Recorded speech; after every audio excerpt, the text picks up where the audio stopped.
અમારા ભોજનના ઓરડાની બારીની નજીક નાના બગીચામાં ગુલાબનો છોડ ખીલી રહ્યો હતો. તેની પર બેઠેલી કળીઓ અને ખીલેલા ફૂલો વિવિધ પ્રકારના પીળા રંગમાં શોભતા હતા. પછી જ્યારે ફૂલ બરાબર ખીલી ઉઠતા ત્યારે તેની પાંખડીઓ ગુલાબી રંગની થતી. છેવટે એ ગુલાબનો રંગ ફરી બદલાતો. આ વખતે તો તે એકદમ સફેદ થતો. કુદરતની આ અદ્ભુત બાબતે મને ખૂબ આશ્ચર્ય થતું. સાથે સાથે મારા જીવન બાબતે હું વિચારતો. શારીરિક તેમજ માનસિક ઉત્સાહ સાથે એક જુવાન વ્યક્તિ તરીકે સેવા પ્રવૃત્તિઓમાં મારી તાકાત લગાડતો. આધેડ વયમાં મારો ઉત્સાહ વધુ પ્રવૃત્તિઓમાં વપરાતો, પણ મારી લાગણીઓને કાબૂમાં રાખતો.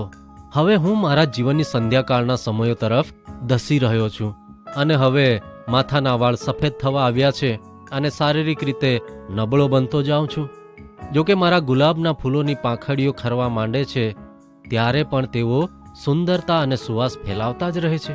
જે રીતે ગુલાબ તેની પાંખડીઓ ખરવા આવે ત્યાં સુધી સુંદરતા અને સુવાસ ફેલાવતા રહે છે, તેવું મારા જીવન સંબંધી પણ છે.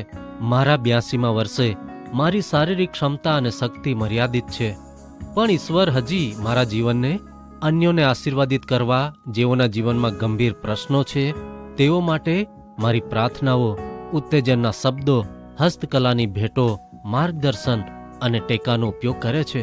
હા મિત્રો, આપણી પાસે ઘણા રસ્તાઓ છે જે દ્વારા આપણે બીજાઓને માટે આશીર્વાદરૂપ બની શકીએ છીએ અને એમ ઈશ્વરની સેવા કરી શકીએ.